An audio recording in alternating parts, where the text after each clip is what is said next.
अली ज़फ़र साहब, अब मेरे पास वक्त बहुत कम बचा है, लेकिन ये बड़ा इंपॉर्टेंट एक सब्जेक्ट आ गया है।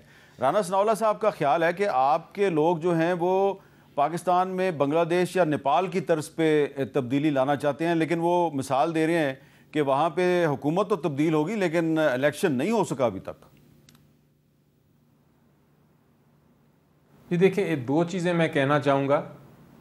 एक चीज़ तो ये कहना चाहूँगा कि जो राना साहब ने कही बात इलेक्शन लॉज की, कानून की, मेरा ख्याल है ये सजेशन अच्छी है। उस पर मैं ज़ाती तौर पे समझता हूँ कि पार्लियामेंट का अपना रोल अदा कर सकती है, और जो कानून है इलेक्शन के उसको अगर वो तैयार हैं वाकई जेन्युइनली मजबूत करने के लिए, तो बिल्कुल मजबूत होना चाहिए, करना चाहिए, और उसमें सारी सियासी जमातें पार्लियामेंट में जो हैं वो अपना अपना किरदार अदा कर सकती हैं।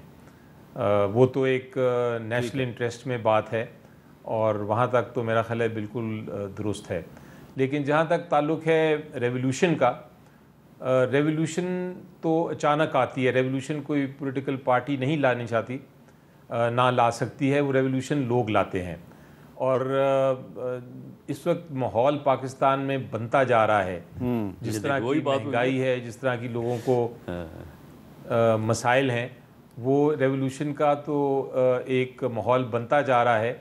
लेकिन हम चाहेंगे कि ये इस तक नौबत ना पहुँचे। हम चाहेंगे कि आप हुकूमत में हैं, आप कोशिश करें कि जो आइनी हकूक़ हैं सबके, पीटीआई एक पॉलिटिकल पार्टी है, हम समझते हैं कि पाकिस्तान की सबसे बड़ी जमात है, आप उसके हकूक़ दें, आप हमारे लीडर्स के हकूक़ दें, तो उसके बाद रेवोल्यूशन नहीं होगी और एक तब्दीली आएगी।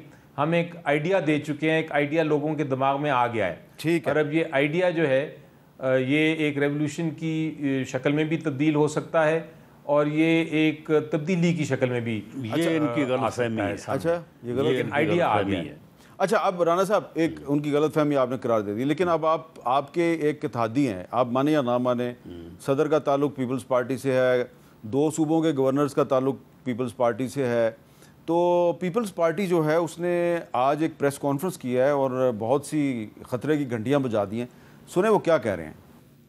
जिम्मेदार वफाकी हुकूमत है और उनकी सूबाई हुकूमतें हैं जिन्होंने लेटर लिखा है। अगर पंजाब की हुकूमत लेटर लिखती है कि गंदम बाहर से मंगवाएं तो वो जिम्मेदार है। वफाकी हुकूमत ने किसान की गंदम नहीं खरीदी, किसान ने लगाना छोड़ दिया। अब गंदम IMF का बहाना बना के आपने किसान को भी पैसे नहीं दिए। यही तो हम कहते हैं कि जरा नाक़िस पॉलिसी यही है ना, बैड गवर्नेंस इसी को कहते हैं।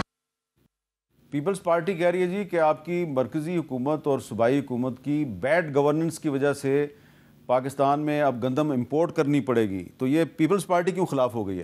नहीं, ये किसी पॉलिसी का नतीजा नहीं है, और ये वो गलत फरमा रहे हैं। मामला ये है कि ये सैलाब में जो लाखों एकड़ का नुकसान हुआ है, उसकी वजह से तमाम फसलें, सिर्फ गंदम ही नहीं बाकियों का भी जो है वो नुकसान हुआ है, और उस बारे में हुकूमत को बिल्कुल अलर्ट होना चाहिए, और जिन चीज़ों की कमी होने की जो है वो कोई ख़तरा है, उन्हें मंगवाना चाहिए ताकि लोग सफ़र ना करें। ये जिन्होंने प्रेस कॉन्फ्रेंस की, इन सब का ताल्लुक पंजाब से है, तो ये पंजाब की पीपल्स पार्टी जो है वो मुस्लिम लीग नून से क्यों खुश नहीं है? क्योंकि आप पंजाब के सदर हैं मुस्लिम लीग। वो मामला ये है कि इनकी एक कमेटी बनी हुई है, मैं भी उसका मेंबर हूँ, तो उसकी मीटिंग को जब ज़रा देर हो जाती है ना, तो फिर इस किस्म की जो है ना वो रंजिश जो है वो सामने आ जाती है। मेरा ख्याल है कि मैं गवर्नर पंजाब साहब से रिक्वेस्ट करूंगा कि उस कमेटी की मीटिंग रखें, तो वहाँ पे इनके जो भी गिले शिकवे हम दूर करेंगे इंशाल्लाह। वाह जी वाह, क्या आपने पीपल्स पार्टी वालों को अच्छा पैगाम दिया। बहुत बहुत शुक्रिया राना सनाउल्लाह साहब, अली ज़फ़र साहब बहुत बहुत शुक्रिया। और जो सूरत हाल है वो आपके सामने है कि अली ज़फ़र साहब जो हमेशा से मुज़ाकरात के हामी हैं, आज उनकी इमरान खान साहब से मुलाकात हुई और आज वो कह रहे हैं जी इस हुकूमत के साथ मुज़ाकरात नहीं हो सकते। और ये अली ज़फ़र साहब की तरफ से ये बात कही जाना ये बड़ा हैरान कुन है। और राना सनाउल्लाह साहब कह रहे हैं कि आप जो मर्ज़ी कर लें, आप हमारा कुछ नहीं बिगाड़ सकते।